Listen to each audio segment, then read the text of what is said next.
Assalamu alaikum, and thank you very much for the opportunity to talk at this very important and impressive event.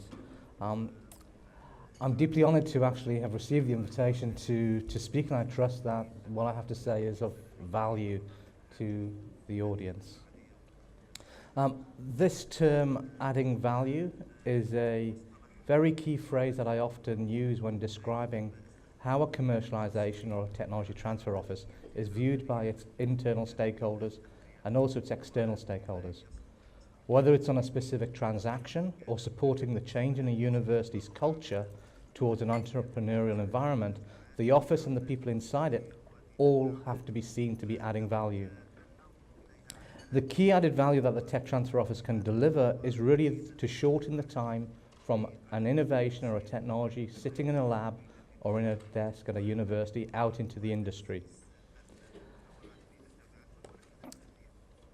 We've heard a lot about the economics and policy about innovation, and we've also heard perspectives from industry.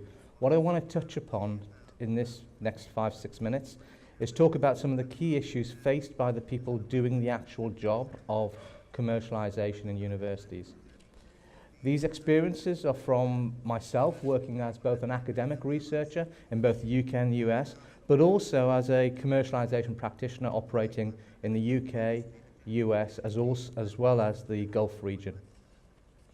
This slide really talks about some of the individual issues that universities have as challenges. As highlighted by Mr. Nazir of Aramco yesterday, organizations are very resistant to change, and attempting to change a culture of a university has additional problems. And let me highlight some of these, which are really around what the universities were originally set up to do. They were there to set up teaching, learning and research. Universities are usually populated by individuals who've made a conscious decision not to go into industry. So the environment within universities that have to be changed to an entrepreneurial environment has got quite an energy barrier. This is reflected in many cases, both in the UK and in the Gulf regions and elsewhere in the world, where the university senior management are relatively unwilling to provide the amount of resources required to allow commercialization to occur. And these resources mean in terms of increasing the skills of the students and staff, as well as increasing the ability of the staff to be experienced in commercialization and have all those attributes, but also improving the ability of the university staff who are the creators of innovation to understand what their rewards will be.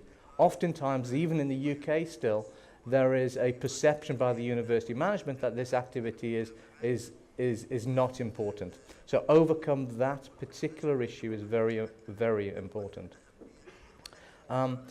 When we look at universities' intellectual property, we need to appreciate that it's relatively immature compared to most industrial intellectual property. So as a consequence of this, if we look at the university's intellectual property, the technology readiness level, and I spent some time in the defense industry, and we use terms of technology readiness level. When we look at university technology, it tends to be relatively low. On a scale of 1 to 9, it tends to be around about 3 to 5, maybe even 6 in some cases. What industry wishes to see is technology readiness levels of 7 to 8. And this creates a problem, and that is a capability gap in funding, and which leads to what's called the valley of death. So allowing universities to have access to finance to overcome this valley of death is important. Another point which is important to recognize is as a consequence of the immaturity of the opportunity or technology coming out of universities, what the universities are actually doing is selling the hope of a product to a third party. They're not selling a product, they're selling the hope of a product for someone else to invest in to develop it. And this creates an asymmetrical risk profile which is seldom reflected in the transactions, and that leads to unrealistic expectations. Thank you. When we look at the challenges, of the university, the challenges can be summarized in human capital issues, which we've touched on before, financial capital in terms of gap funding, as well as ensuring that the creators of the innovation are actually suitably rewarded, and their opportunities which are successes being formed into successors are actually communicated. So there's a number of key features of successors for a commercialization office. They're listed here. We can talk about those in due course. But the key ones which are important to note is that the university tech transfer offices need to have need to play for the long game. I used to work at Oxford Innovation, and I remember that Oxford Innovation, the technology transfer office for the university, was started in 1987, I think it was.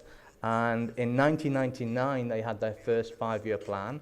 Then they have a second 5-year plan, and then a further 10-year plan. We're coming to the end of that 10-year plan. These activities are long-term. They need to be patient, and they need to be invested in for the long term without undue expectations.